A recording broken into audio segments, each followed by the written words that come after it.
Bismillahirrahmanirrahim. An Anas radhiyallahu taala anhu anin Nabi sallallahu alaihi wa alihi wasallam qala. Dari sahabat Anas, semoga Allah meridhoinya, dari Nabi sallallahu alaihi wasallam, beliau bersabda, atimur ruku'a was sujuda fawalladzi nafsi biyadihi inni la arakum min wara'i dhahri idza raka'tum wa idza sajadtum. Hadis yang pertama, nama kitabnya Nurul Iman, cahaya iman, min kalami Habibir Rahman, daripada perkataan Habibir Rahman, kekasih Allah yang Maha Rahman, yaitu baginda agung Nabi Muhammad. Sempurnakanlah kalian semua di dalam melakukan ruku' dan sujud. Sempurnakanlah dalam melakukan ruku' dan sujud ketika sholat. Ruku' bagaimana caranya? Jangan ditinggal tumakninahnya. Perhatikan sunnah-sunnahnya. Jangan sampai salah dalam ruku'. Aja ruku' terus karepe dewek, kadang punggungnya nggak lurus tapi agak melengkung dikit. Kalau memang dari sononya nggak ada masalah, atau mungkin lagi boyok apa encok, nggak ada masalah. Cuman ruku harus sesuai dengan caranya, lurus, bi ghairi inkhinas kalau nggak salah, tanpa melengkung ya, punggungnya nggak nekuk, kepalanya nggak dongak, dan dadanya nggak maju, ya, tapi lurus. Sekiranya diletakkan air dalam gelas, diletakkan di atasnya nggak akan jatuh. Kemudian sujud pun demikian. Ya, nanti akan ada penjelasan hadis yang lainnya tentang masalah sujud dalam kitab ini juga. Sujud pun demikian. Bagaimana caranya? Bagaimana kaifiatnya? Bagaimana sunnah-sunnahnya? Apa bacaannya? Sempurnakan. Jangan asal-asalan di dalam sholat. Ruku yang sempurna, sujud yang sempurna.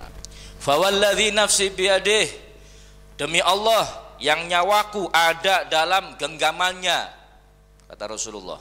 Rasulullah bersumpah ini, kasih peringatan sama sahabat-sahabatnya, demi Allah, ini sesungguhnya aku la arakum, sungguh aku melihat kalian, sungguh aku melihat kalian, min wara'i dhahri, dari belakang punggungku, idza raka'tum wa idza sajadtum, ketika kamu ruku' dan ketika kamu sujud. Rasulullah melihat dari belakang, walaupun Rasulullah nggak menoleh.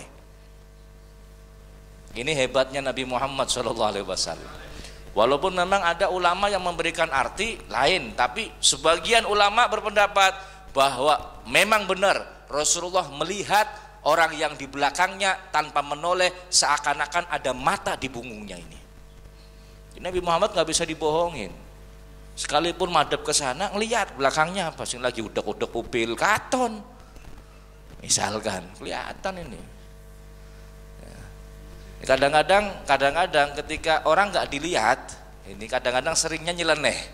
Ya, makanya Rasulullah mengatakan, Rasulullah tahu. Dan ini hal yang kecil, bukan hal yang besar. Yang lebih besar mukjizat Nabi Muhammad itu banyak. Yang lebih besar banyak. Ya, tapi ini sebagian kecil. Jadi nggak usah dipikir secara akal, nggak usah dipikir secara ini, dipikir karena ini mukjizat yang Allah berikan kepada Nabi kita Muhammad Sallallahu Alaihi Wasallam.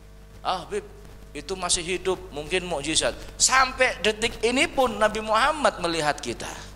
Sampai detik ini Nabi Muhammad ada di Madinah, dikuburkan di Madinah, zahir jasadnya ada di tanah Madinah.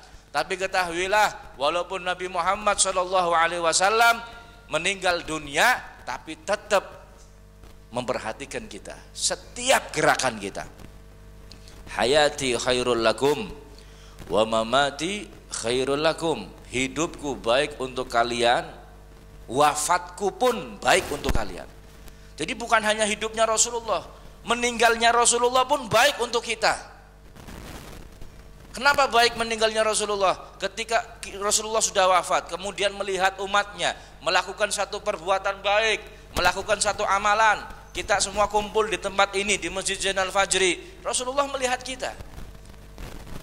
Hamidullahu alaih, kata Rasulullah, saya pun memuji kepada Allah, mengucapkan alhamdulillah ada umatnya Rasulullah yang melakukan kebaikan. Nabi Muhammad melihat. Akan tetapi ketika saya melihat ada umatku melakukan maksiat, melakukan perbuatan dosa, maka Rasulullah pun memintakan ampun kepada Allah Subhanahu wa ta'ala. Ini sudah jelas, apalagi hidupnya Rasulullah, meninggalnya pun melihat kita semua. Makanya jangan guyonan, panjenengan mau dosa, mau maksiat, ingat bukan hanya Allah yang melihat. Kalau Allah sudah jelas melihat kita, kalau Allah sudah jelas melihat kita, Nabi Muhammad pun melihat kita. Nah, kira-kira panjenengan ban korupsi, ingat ya Allah, Nabi Muhammad melihat.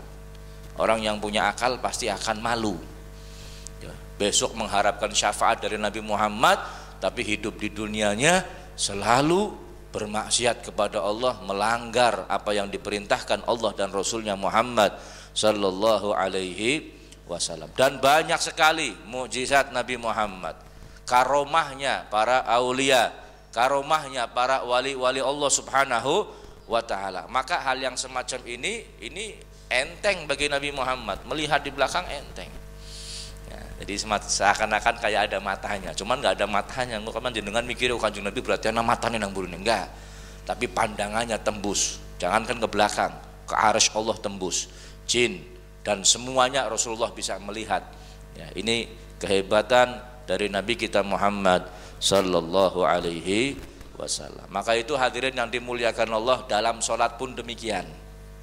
Dalam sholat pun demikian. Kita sholat nggak main-main. Sholat ini sedang menghadap Allah Subhanahu wa ta'ala. Maka sempurnakan. Apa yang menjadi rukun kerjakan ya, dengan khusyuk. Apa yang menjadi sunnah Nabi Muhammad kerjakan karena mengikuti baginda agung Nabi Muhammad sallallahu alaihi wasallam. Jangan sampai di depan dilihat orang kita khusyuk, tapi di belakang kita nggak khusyuk. Mungkin orang akan melihat kita, oh masya Allah ibadahnya, tapi ketika di belakang kita nggak khusyuk, di belakang justru kita banyak berbuat maksiat kepada Allah. Ingat, Nabi Muhammad pun melihat kita, pandangannya menembus walaupun beliau sudah meninggal dunia.